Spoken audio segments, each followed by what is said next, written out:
नमस्कार। श्राद्ध पक्ष अर्थात पितृपक्ष। श्राद्ध का आध्यात्मिक क्या महत्व है, आधुनिक विज्ञान मॉडर्न साइंस क्या कहता है, मेडिकल साइंस क्या कहता है और ज्योतिष शास्त्र क्या कहता है, इसके संबंध में हम आपके समक्ष अपना पक्ष प्रस्तुत करते हैं। मेडिकल साइंस में DNA deoxy ribo nucleic acid होता है। यह एसिड एक प्राणी के उसके 3 पीढ़ियों से मिलान करता है, लगभग पूर्णतः मिलान करता है और उसके बाद 7 से 8 पीढ़ियों तक धीरे धीरे कम होता चला जाता है। इसका आकार सीढ़ीनुमा होता है। इसीलिए हम श्राद्ध भी 3 पीढ़ियों का करते हैं, क्योंकि हम जो श्रद्धा स्वरूप अर्पित करेंगे उसका 3 पीढ़ियों तक हमारा सीधा संबंध है, वो वहाँ तक पहुँच जाता है। आपने देखा होगा कई बार जब चतुर्थ पीढ़ी चौथी पीढ़ी में किसी का जन्म होता है और प्रथम पीढ़ी का व्यक्ति जीवित होता है तो हम कहते हैं सीढ़ी चढ़ गया। सीढ़ी चढ़ने से तात्पर्य है कि उसका प्रथम पीढ़ी का चतुर्थ पीढ़ी से सीधा संबंध हो गया और प्रत्यक्ष रूप से एक दूसरे से संबंध रखते हैं। तो ये इसका मॉडर्न साइंस स्वरूप है। अब एक और हम आपके समक्ष प्रस्तुत करते हैं, श्रद्धा दीयते यस्मात् तच्छाद्यम। श्राद्ध के लिए, जैसा कि शब्द ही श्रद्धा से बना है, जिसमें श्रद्धा दी जाए वह श्राद्ध है। अब एक सामान्य विचार होता है कि श्रद्धा किसको दी जाए, हम किसके कारण यहाँ उपस्थित हैं। हमारे माता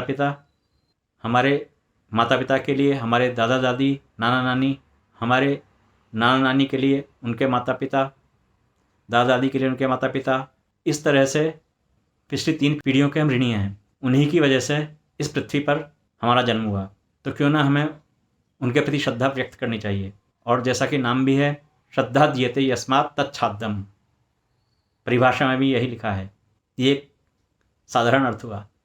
आपने देखा होगा कुछ जनमानस साधारण व्यक्ति श्राद्ध को कनागत कहते हैं। वास्तव में यह कनागत अपभ्रंश है कन्यार्कगत शब्द का।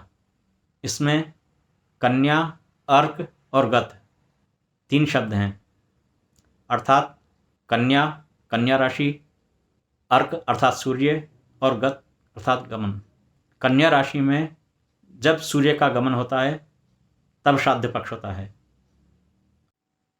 कन्या गते सवितरी पितरो यान्ति वैसुतान,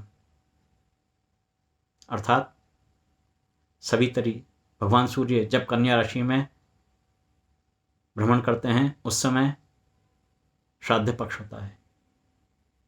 और उस समय भगवान सूर्य के छठे स्वरूप का, द्वादश आदित्य में जो छठे आदित्य हैं, अर्यमा जिनका नाम है, उनका हमारी पृथ्वी से सीधा संबंध होता है।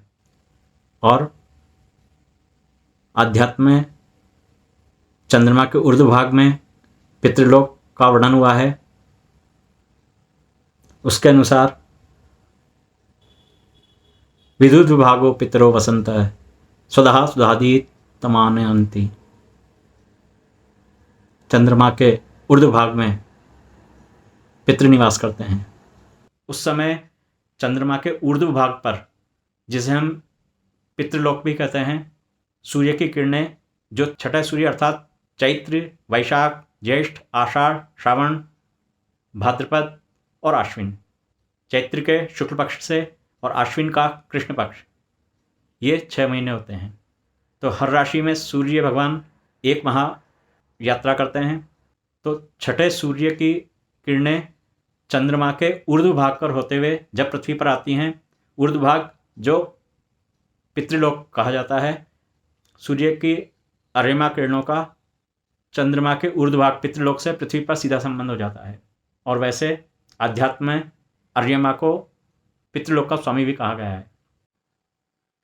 अर्यमा के संबंध में भगवान श्री कृष्ण ने कहा है, अनंतश्चास्मि नागाणाम वरुणो चासामहम पितॄणाम अर्यमा चास्मि यमः संहिताम अहम। अर्थात हे धनंजय, हे अर्जुन, नागों में शेषनाग में हूँ, जलचरों में वरुण में हूँ, पितरों में अर्यमा में हूँ और इस संसार को नियंत्रण करने में यम में हूँ, अर्थात पितृलोक में और वैकुंठ धाम में पूर्ण तारतम्य है। भगवान कृष्ण, भगवान विष्णु ही पितृस्वरूप में हैं। जिस प्रकार भगवान कृष्ण चंद्रमा की 16 कलाओं के पूर्ण अवतार थे, उसी प्रकार श्राद्ध पक्ष भी 16 दिवसों का, चंद्रमा की 16 कलाओं का, जो कि भाद्रपद की पूर्णिमा से प्रारंभ होकर आश्विन मास की अमावस्या तक प्रतिदिन होती हैं, उसमें विद्यमान है। इसी कारण श्राद्ध कर्म के प्रारंभ करने से पूर्व भगवान कृष्ण, भगवान विष्णु के स्वरूप का पूजन किया जाता है। वह पूजन उस विराट पुरुष का जिससे सृष्टि की उत्पत्ति हुई, यह दर्शाता है कि हम और हमारे पूर्वज और यह सृष्टि जिसमें आज हम हैं, ये भगवान श्री कृष्ण, भगवान विष्णु के ही स्वरूप हैं। नमस्कार।